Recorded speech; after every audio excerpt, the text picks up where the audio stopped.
entidades ligadas ao setor rural têm feito circular notas em todo o país em favor de Bolsonaro. Não é nenhuma novidade. Em 2018, o agronegócio foi a favor de Jair Bolsonaro. Ou seja, o grupo conservador de São Paulo e Bahia e Minas Gerais impulsionou a campanha de Bolsonaro, que na verdade fazia inclusive uma injustiça aos governos do PT, onde o governo federal liberou o maior volume de recursos da safra. Então era uma injustiça, o agro fez uma injustiça com o governo petista, né, em 2018.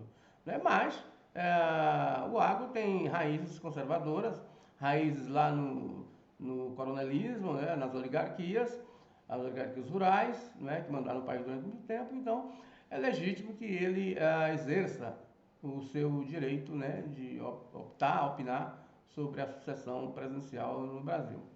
Agora, o que chama a atenção do agro é a não correspondência nos seus argumentos com a realidade. Não é?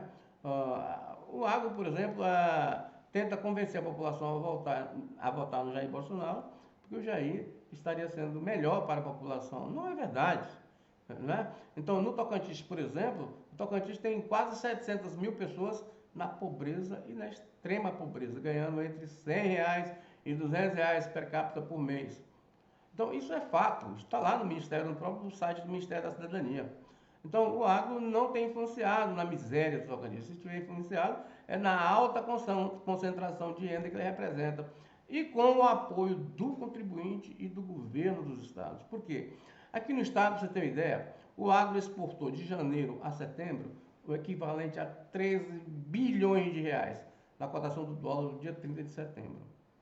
Ou seja, é 3 bilhões a mais, quase 4 bilhões a mais do que ele exportou de janeiro a dezembro de 2021, em 12 meses. Ou seja, ele exportou, ele tem um faturamento em 9 meses, mais de 30% superior ao que ele faturou em 12 meses do ano passado.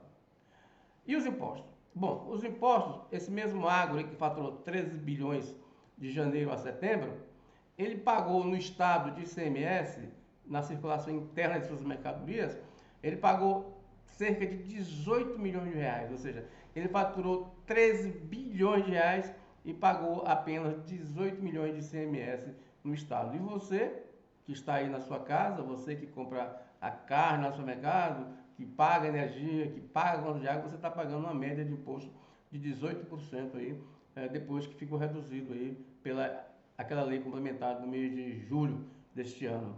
Então, não há correspondência entre o sentimento da população e o sentimento do agro nesse aspecto. Ou seja, não tem como o agro pedir votos para dizer que a população não estaria satisfeita com o andamento da situação. Na verdade, quem está satisfeito realmente é o agro. Né? O agro está satisfeito, porque o agro ele não paga imposto nenhum para exportar, e aqui no Tocantins a circulação interna é 2%, enquanto o cidadão comum paga 18%. Então, há uma situação aí, porque isso não é transformado em empregos.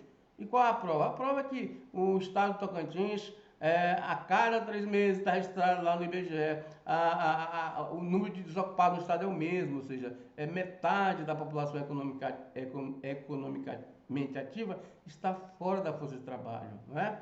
Então, há muita discrepância entre os fundamentos da defesa do agro para a manutenção do governo como está e as necessidades da população. Aí é que entra em choque a situação.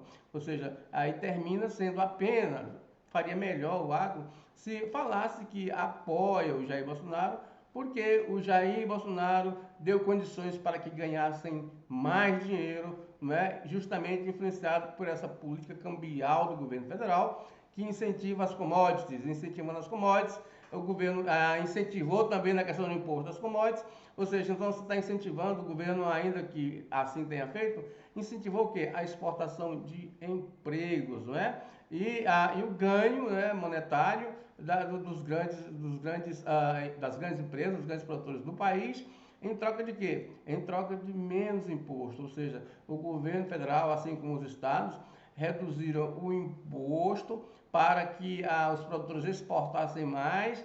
Como para exportar mais, eles tiveram que ofertar mais produto A oferta de produto no mercado interno reduziu. E aí o preço dos produtos no mercado interno aumentou. Ou seja, a mesma ação que fez o agro ganhar muito dinheiro, fez o consumidor deixar de comer o produto que o Brasil exporta. Por quê? Porque faltou produto no mercado interno em função da demanda na exportação dos produtos. Mas isso o agro não informa, porque eles querem continuar ganhando, o que é um direito legítimo. Na verdade, não vale, é evidente, essa explicação para o apoio ao Jair Bolsonaro com base nas carências da população.